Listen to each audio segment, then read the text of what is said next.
Fertilisation বা নিষেক একটি নতুন জীবনের শুরু। কিন্তু এটি কিভাবে ঘটে? আসুন জেনে নিই। সহবাসের সময় পুরুষের শরীর থেকে লক্ষ লক্ষ শুক্রাণু মুক্তি পায়। তাদের একমাত্র লক্ষ্য ডিম্বাণুর ওভাম কাছে পৌঁছানো। কিন্তু এটি সহজ নয়। শত শত শুক্রাণুর মধ্যে মাত্র কয়েকটি ডিম্বাণুর কাছাকাছি যেতে পারে।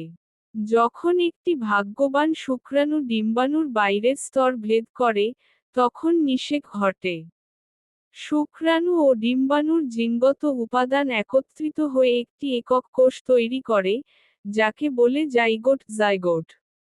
এই জাইগোট দ্রুত বিভাজিত হতে থাকে এবং ফ্যালোপিয়ান টিউব ভেতর দিয়ে জরায়ুর ইউটেরাস দিকে যাত্রা করে।